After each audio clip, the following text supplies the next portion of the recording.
Nah, Hmm. jadi ini yang bisa saya analisa. Jadi ini saya menganalisa tentang kilas otomotif di benua Amerika.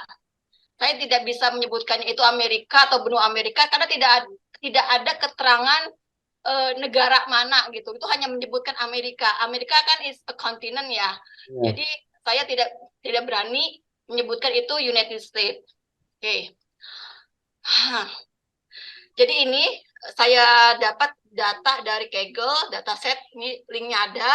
Terus saya kerjakan dengan kertas kerja ada juga.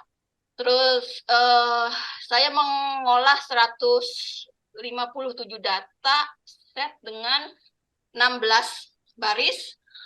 Terus um, statistiknya ini jadi di sini saya bisa mengetahui bahwa min-nya itu untuk sales itu 59, years of sale 18 dan so on. Selanjutnya itu saya bisa mendapatkan statistiknya di sini. Lalu saya juga kan saya buat soal sendiri. Apa yang saya kira-kira saya ingin tahu apa sih yang menentukan harga jual mobil di Amerika?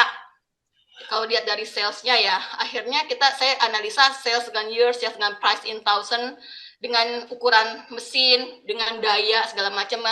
Ternyata yang paling berpengaruh itu berdasarkan perhitungan statistik yang dilakukan, ditemukan bahwa harga jual mobil di Amerika Serikat sangat dipengaruhi oleh nilai jual kembali mobil tersebut dan di masa mendatang, yaitu ini lihat ya, year resale value yaitu 0,954. Jadi ini menentukan bahwa hubungannya itu relatif tinggi, kan nyaris satu kan ini kan, hubungannya relatif tinggi dan positif. Jadi setiap peningkatan apa namanya sales itu juga akan meningkatkan nilai jual kembali mobil bekas tersebut. Ya, jadi hal ini dilihat dari nilai jual kembali yang berkorelasi posisi sebesar 0,954757 dan kemampuan mesin juga berkorelasi positif sebesar, lumayan tinggi, lumayan hubungannya lumayan tinggi korelasinya yaitu 0,85345. Jadi hampir nyari satu juga. Jadi menunjukkan intensitas hubungannya itu lumayan erat ya. Terus yang mempunyai hubungan juga yang eh, tapi ada yang misalnya yang mempunyai hubungan yang sangat kurang berpengaruh adalah length. Length itu adalah ukuran dari mobil itu pengaruhnya nggak signifikan banget tuh. Wheelbase, ukuran roda gitu kan, itu nggak signifikan. Tapi engine size lumayan juga sih walaupun nggak lumayan tinggi gitu kan. Hal yang positif dari pasar di Amerika adalah setiap kenaikan harga dari mobil itu hanya menurunkan 0,25175, jadi 25%. Nah, jadi setiap kenaikan 100% hanya menurunkan 25% dari total penjualan produk otomotif. Hal ini menunjukkan daya serap konsumen terhadap produk otomotif relatif cukup memadai meskipun terjadi kenaikan harga. Nah, kalau mau dilihat secara ini ya, apa namanya, grafis, ini seperti ini. Hubungannya, ini korelasinya, ini adalah plot ya, aku pakai SNS plot ngerjainnya, dan ini korelasinya tunjukkannya. Terus kira-kira pabrikan otomotif mana yang paling kreatif dan produktif? Kalau dilihat sih yang paling banyak mengeluarkan jenis produk jenis atau varian atau tipe mobil adalah Ford. Dia mengeluarkan 10. Kedua adalah Dodge, kita nyebutin 5 besar aja ya. Dia 9, Chevrolet 8, Toyota 8, dan Mitsubishi 7. Lalu kemudian mobil baru apa yang laris sebagai kacang goreng? Ada 5, saya tetap hanya menyebutkan 5 ya. Mobil dari grafis ini bisa diketahui bahwa yang paling laris di Amerika itu adalah mobil bermerek Ford. Nah, terus kedua adalah Toyota, ketiga Honda, keempat merek pabrikan Amerika juga yaitu Dodge, dan kelima pabrikan Amerika juga Jeep. Dari grafis ini diketahui bahwa mungkin 2/3 pasar Amerika untuk mobil baru itu dikuasai oleh pabrikan-pabrikan Amerika, Ford, Dodge, dan Jeep. Lalu kira-kira LCGC terlaris di Amerika itu apa? LCGC itu kalau kita itu kayak Avanza segala macam ya. Kalau di sini saya temukan Honda Civic menjadi kendaraan rakyat favorit Amerika. Yang memang harganya itulah adalah hanya 12.885 US dollar dengan ukuran mesin 1,6, memiliki daya tarik horsepower 106 daya kuda. Terus mana lagi nih? Nah, mobil LCGC selanjutnya yang diminati, ya, mobil rakyat selanjutnya adalah tetap produksi dari Jepang, yaitu Toyota Corolla, yang dijual emang agak sedikit lebih mahal, 108 US dollar dengan ukuran mesin 1,8. Ukuran mesinnya emang agak lebih tinggi sedikit dan memiliki kekuatan 120 daya kuda horsepower, yaitu 120. Intinya untuk mobil-mobil murah memang dikuasai oleh pabrikan dari Jepang. Mobil dengan daya berapa yang paling laris? Nah, saya iseng-iseng nih melihat horsepower berapa sih ini. Nah, saya lihat ini yang horsepower yang paling laris itu yang untuk mobil baru ini umumnya ya. Di 175 sampai 200 horsepower. Lalu mobil second pabrikan mana yang paling laris? Yang paling laris itu untuk mobil second di Amerika adalah mobil second merek Porsche, dan kedua Dodge, ketiga Mercedes-Benz, keempat Lexus, kelima Audi. Jadi dari grafik ini bisa kita ketahui bahwa untuk pasaran mobil bekas, mobil-mobil kelas premium seperti Porsche, Mercedes-Benz, Dodge-nya tuh Dodge yang premium, Lexus juga meskipun buatan Jepang itu kan yang premium juga ya, itu menduduki peringkat yang tinggi gitu. Jadi mungkin karena terkait dengan prestis ya. Tapi karena nggak ada kolom tentang prestis itu saya nggak bisa menganalisa itu. Jadi belum bisa menganalisa behaviornya. Selanjutnya konsumen Amerika lebih memilih mobil bekas yang bertenaga ternyata saya menganalisa gitu loh. Dari data di atas. Ternyata konsumen Amerika lebih memilih mobil bekas, untuk mobil bekas yang tadi yang saya sebutkan, yang bertenaga tinggi. Kita lihat Ford, Dodge, Mercedes, itu horsepower-nya tinggi. Jadi ini terlihat dari grafik plot scatter ya, yang diambil garis lurus ini menunjukkan perkembangannya cenderung melebar, menunjukkan korelasinya lumayan tinggi gitu terhadap hal ini. Terus nggak ada lagi, itu saja sih yang berhasil saya analisa. Karena maaf, saya harusnya buatnya 20-30 kalau saya itu ya, kalau saya benar-benar ada waktu gitu. Dan tapi ini karena terbatas, jadi analisa saya yang dibantu oleh Python baru sampai 10 ini. Dan menurut saya ini kalau untuk saya sebagai yang biasa pakai misalnya eViews atau SPSS, saya lebih senang Python karena lebih gampang, terus ngebersihin datanya itu kan pakai DF gitu kan, data fix kan, itu tuh lebih enak gitu loh. Jadi ketahuan mana yang nan segala macam. Jadi saya tuh merasa ini tuh benar-benar apa ya, ilmu yang bermanfaat sekali bagi saya. Terima kasih. Oke deh. Berarti tadi dari Ibu Dian, mungkin Mas Adli bisa langsung aja. Ya, oke, jadi di sini ada ini ya, saya ngambil dari data Toyota ya, Toyota Used Car Listing. Jadi di sini ada berbagai macam ini ya, kendaraan bekas yang siap dijual untuk kendaraan bermerek Toyota ya. Di sini saya ambil ada 6.000 data ya, 6.000-an data. Di sini ada berbagai macam mobil di sini ya. Ada GT86, ada Urban Cruiser, ada IQ, ada Yaris ya, dan lain-lain. Itu sebenarnya dari ini ya, dari apa namanya, data dari Amerika ya. Bisa dibilang dari Amerika. Terus dari sini saya sudah ini ya, mengelompokkan data cukup rata-rata untuk tahun pembuatan dari mobil Toyota yang dijual di sini adalah ada yang dari tahun 2017 ya, dominan dari tahun 2017 sampai mungkin ada sedikit dari mobil tersebut yang berasal yang ini ya dari tahun 98 ya, yang sudah cukup tua. Jadi di sini saya ambil ini ya. Jadi di sini didominasi oleh tahun 2017 sebanyak 219 unit, terus tahun 2019 dari ini ya 1246 unit dan seterusnya. Di sini saya menggunakan SNS Complot ya di sini. Oke, ini saya jelasin nggak ya? Ini ya codingannya.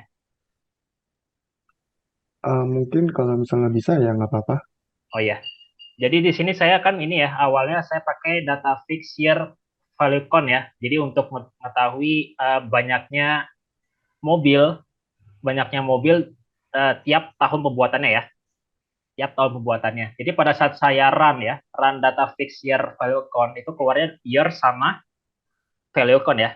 Tapi posisi si year itu sebagai indeks, yaitu sebagai indeks, value count-nya sebagai kolom pertama gitu. Jadi saya buat data frame-nya dulu, PD ya, data frame sama dengan pd.dataframe x. Jadi kayak tadi ya. Jadi year itu sebagai indeksnya, yang sebelah kiri yang ini. Itu yang kolom kedua itu sebagai value count atau sebagai kolom pertama. Terus saya ubah dulu ke array jadi ya. Array sama dengan uh, apa istilahnya? Brisket ya. Ya brisket ya. Year untuk yang kolom pertama. Lalu untuk yang kolom kedua adalah number of unit ya. Terus for i in range len df. Len itu berarti banyaknya si df itu ya, data si df itu. Nah, untuk yang kolom pertama itu saya ambilnya range year ya. Range year itu ditambahkan dari df index. Nah, df index tadi yang tadi si apa? Data year tadi yang tadi awalnya jadi indeks ya. Itu saya ambil dari df index. Df index. Untuk yang kedua range number of unit itu saya ambil dari df get value df index i ya. Itu yang saya ambil dari yang kolom kedua yang number of unit. Number of unit dari setiap tahun pembuatan tadi ya. Nah, terus saya baru buat data frame baru, data df1 sama dengan pd dot data frame dari range ya, data dari range, terus saya run hasilnya seperti ini, tabel. Jadi year sama number of unit. Jadi seperti itu. Ini untuk yang tahun pembuatan ya. Jadi apa? Data mobil-mobil yang dijual berdasarkan tahun pembuatan. Terus yang kedua sama ya, sama kayak tadi, codingannya mirip. Cuma ini data dari merek yang dijual ya. Merek yang terjual di sini yang didominasi oleh merek Yaris ya, yaitu adalah sebanyak 2.122 unit. Dan yang paling sedikit adalah Verso S ya, dengan 3 unit. Dan di sini bisa lihat dari tabelnya bahwa untuk transmisi kan ada macam-macam ya, ada manual, otomatis, semi auto dan yang lain-lain. Yang lebih dominan di sini adalah tipe transmisi manual ya, itu yang paling laris di kota Amerika sana.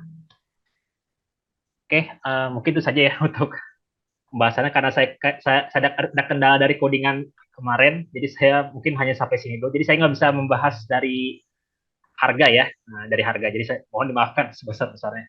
Oke, terima kasih. Oke deh. Topiknya semuanya hampir sama ya. Iya, Topiknya mobil ya. kayaknya lebih mudah dipahami yang itu soalnya. Oke.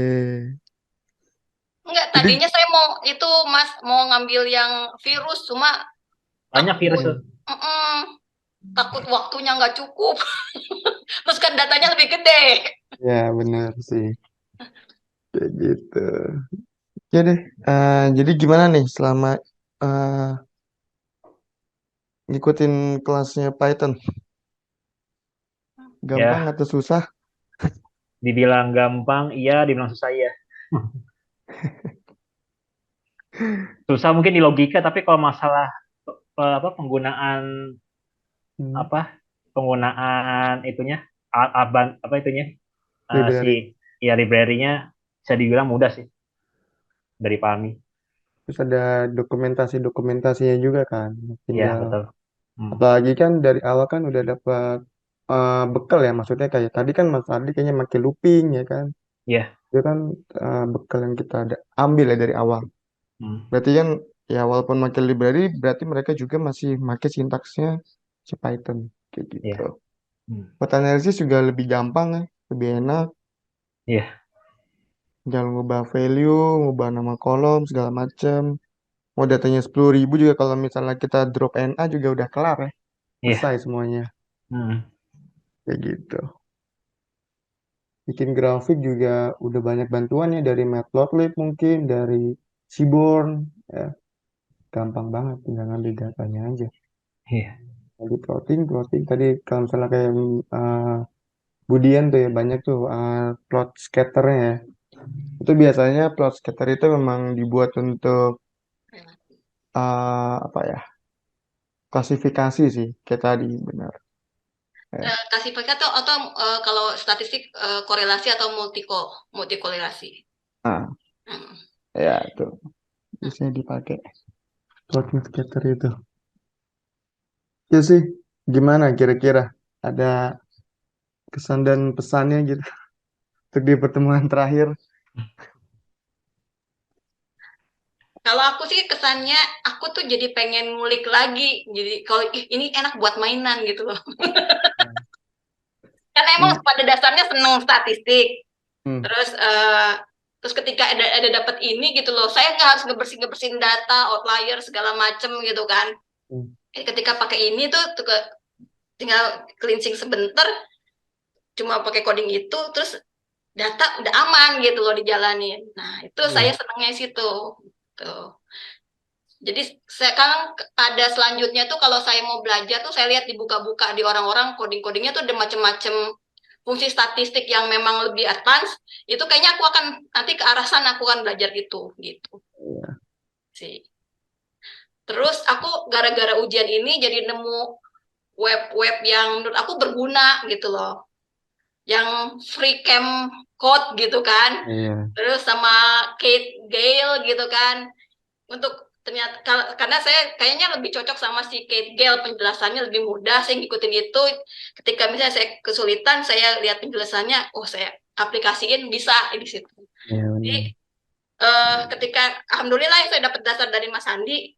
Ketika saya udah dapat dasar tuh untuk larinya tuh lebih mudah menurut saya sih Mas Andi. Nah, iya emang benar sih. Rata-rata kendalanya orang itu eh, susah di awal. Kayak nggak punya modal di awal, tapi ngikutin tutorial orang yang sudah mungkin levelnya intermediate gitu. Itu sebenarnya sih kendalanya. Kayak gitu. Oke sih paling buat ini sih ya udah selesai tadi ya. Buat grafik juga udah oke. Penggunaan Seaborn ya kayak gitu. Pandas juga udah tadi di cleansing ya data-datanya. Hmm. Oke sih paling sih eh, cukup ya buat pertemuan kita hari ini ya. Jangan sampai dilupakan Iya. teknik-tekniknya ya. Kayak Iya. gitu. Heeh. Cara-caranya. Pakai Pandas gimana. Kayak saya tadi kemarin Budian tuh nge-WA. Kok ini nggak bisa dijalanin. Ternyata importnya belum di running gitu. Jangan sampai lupa ya. Hal-hal kecil yang kayak gitu. Saya juga mau nanya yang tadi soalnya. Aduh, Mm, terlalu mepet nah waktunya masalahnya. iya, Heeh. kayak gitu. Mungkin tadi kalau misalnya permasalahan yang kayak Mas Adli yang bacaan kolom sebenarnya rada aneh ya. Karena kita coba 3 kolom dapat ya harusnya ya. Tapi tadi malah kolom di modelnya nggak dapet. Iya. Sejauh ini sih aku belum pernah ya dapat permasalahan kayak gitu. Baru kali ini Baru kali ngelihat ini. Hmm. nggak bisa ngambil value dari kolom tersebut sih sebenarnya. Iya. Gitu. Tapi mungkin nanti kalau misalnya Mas Ali mau nyoba-nyoba lagi, mungkin dengan data yang berbeda mungkin Iya. dipersilakan kayak gitu. Hmm. Hmm. Takutnya setelah hasil cleansing nilai dari modelnya hilang, ngerti nggak? Nah, maka tadi saya data fix saya nggak saya ini tadi nggak drop NA tadi saya yang tadi tampilin. Nah, itu nggak saya data fix itu nggak. Hmm. Benar-benar data pure dari sananya. Mentah berarti ya. Mentah masih mentah. Tapi masih Oke, sama ternyata gitu. masih sama ya. Iya, masih sama. Oke, nanti belajar-belajar lagi aja nggak apa-apa. It's Hmm. okay. Terus udah bagus, udah pada bikin grafiknya, barnya cukup unik ya dari tadi ya. Terus ada legendnya juga ya. Iya. Ada manual, ada apa tadi. Semuanya udah lengkap sih. Ya, oke deh. Berarti kalau misalnya nggak ada itu, ya kita akhirin lah ya kelas Python ya. Berarti Iya. ya. Oke, bagaimana dari Budian? Ada lagi mungkin? Kapan ketemu Mas Andi nih? Waduh, ya kayak gitu. Oke, Maaf ya, saya kadang-kadang sering terlihat tidak fokus tidak fokus ngikutin itu apa namanya kelas. hmm, Tapi saya merhatiin kok. nggak apa-apa. Tapi dan hasilnya ini jauh jauh lebih bagus sebenarnya Bu. Maksudnya ya untuk kesibukan Ibu sendiri gitu kan, untuk misalnya kelas ikut tapi ini gitu kan sambil ngerjain lagi. Cuman hasilnya jauh lebih bagus sih sebenarnya Bu. Kayak gitu. Bahkan yang ikut Python aja dulu yang offline pun yang masih muda pun juga belum tentu bisa bikin yang kayak Ibu bikin sih sebenarnya.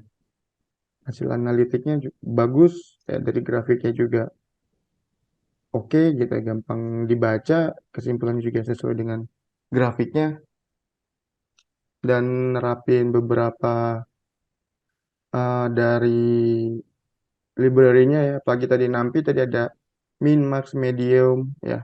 Itu juga lumayan bagus sih sebenarnya. Itu juga termasuk teknik dari standar defisiasi ya. Iya. Defisi. Apalah itu lupa. Iya, karena kan Ya, saya basisnya saya memang suka statistik, Mas. Jadi ya itu menerangkan kenapa saya begitu pakai itu. sebenarnya. Ya, bagus itu malah. Oke sih. Sudah harusnya sih udah dari awal ya, dari basic ya Python, library semuanya udah dipelajarin ya. Hmm. Jadi kalau selama dilanjutkan ya silahkan gitu ya. Python tuh banyak banget sih. Bisa ke machine learning, bisa ke data science, kayak gitu. Kalau Bisa yang ke tadi AI, tadi kenanya apa tadi? Data science ya? ini data science. Tapi kalau Data misalnya science. tadi kayak Ibu Dian ada STD defisiasi itu masuknya machine learning. Machine learning. Iya, kayak gitu. Rata-rata. Mas, kalau justru saya pengen itu, eh, pengen belajar itu pen test segala macem gitu loh, security. Makanya tuh saya tuh gitu ketika ini, kayaknya ini menyenangkan tuh melakukan. Jadi Hmm. kebetulan saya lagi ada kerjaan yang harus mengetahui mengenai security dari web segala macem. Nah, jadi saya ingin belajar jadinya. Hmm.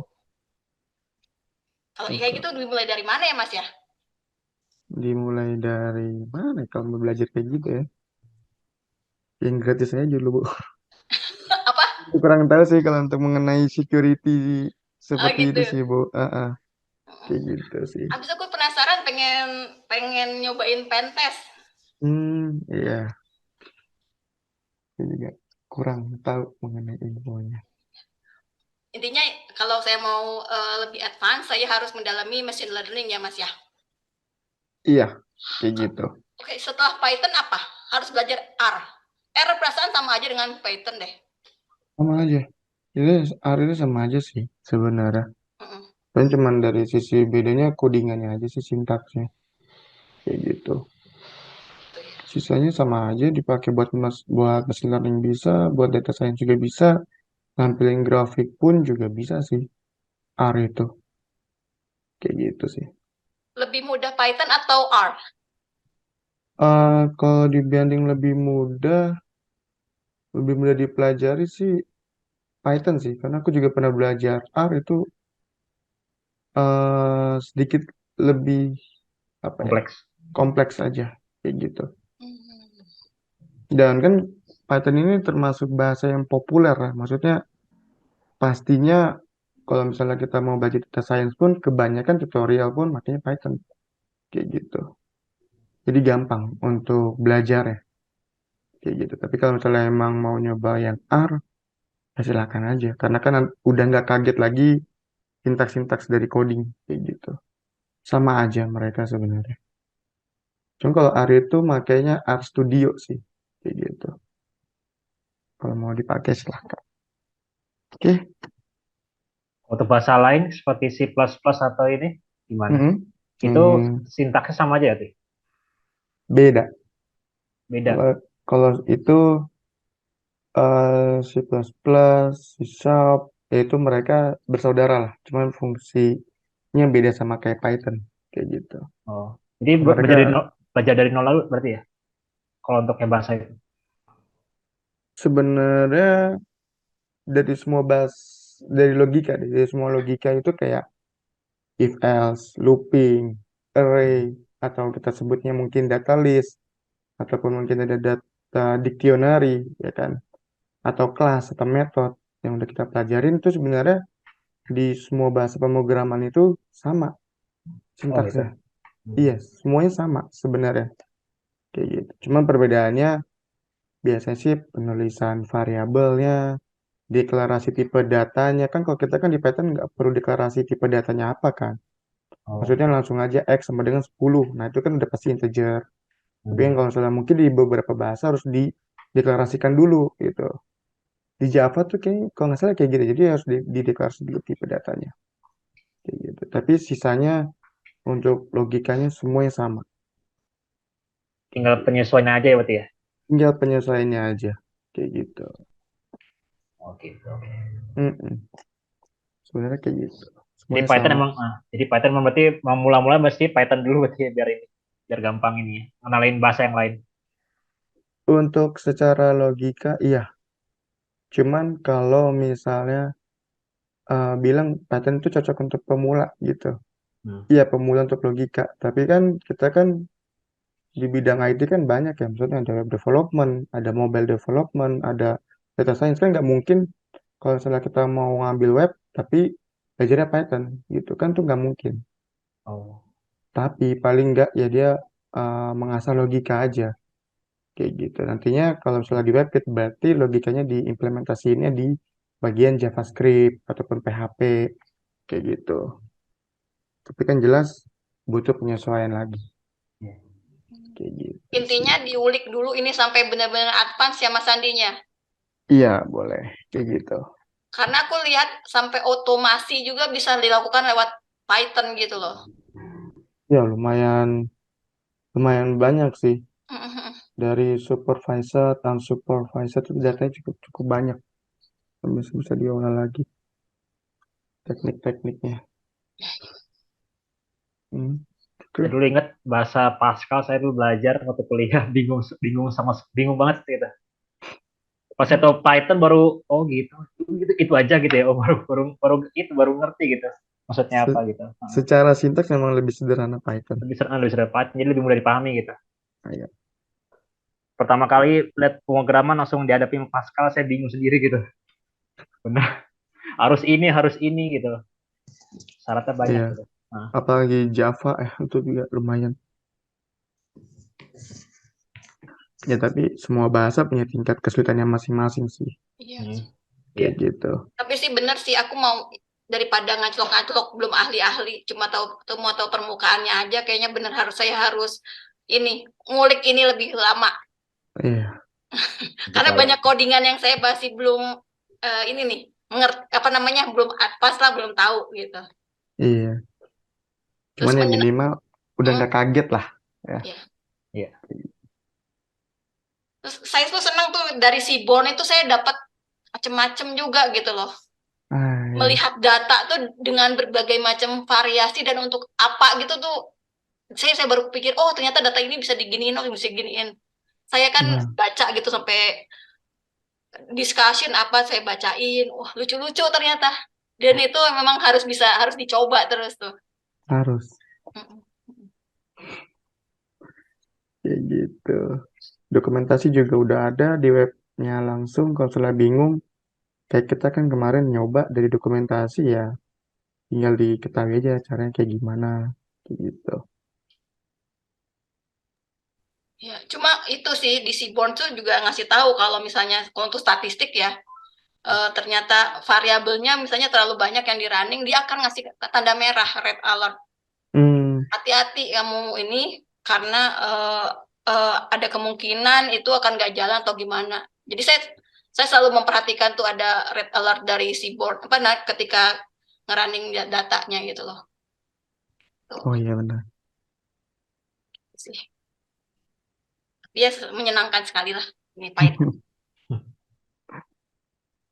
Oke deh, ya. Total perjalanan kita 16 pertemuan selesai ya. Akhirnya ya. Oke, Pak, kalau misalnya udah nggak ada, ya saya tutup lah ya. Berarti ya. Tadi ini udah di record ya buat nanti hasil presentasinya nanti slide-nya eh, mungkin kalau misalnya Mas Adli mau ada perubahan dari data visualisasinya, kalau mau dibuat ulang juga ya nggak apa-apa gitu ya. Kayak gitu. Oke deh, berarti kalau misalnya nggak ada lagi, kita akhirin ya sampai di sini. Oh, ini diupload ya data tadi ya? Atau Di-upload gimana? aja di pertemuan ke-16. Oh iya, Kalau nama datasetnya mungkin ya, iya data set. data CSV-nya. Oh iya, Kayak gitu. Tapi kan saya udah ada tuh di presentasinya Ya, kalau Ibu mengenai ya, saya tinggal itu. linknya segala macam. Mm-mm. Gitu. Oke, Apa saya screenshotin kertas kerjanya satu-satu gitu gimana? nggak usah Bu. Gak usah, oke. Yes. Oke deh, berarti sampai di sini kita ketemu lagi di mana nih? Eh, oke deh. Oke, terima kasih buat Budian sama Mas Adli. Mungkin kalau misalnya ada salah-salah kata ya, minta maaf ya.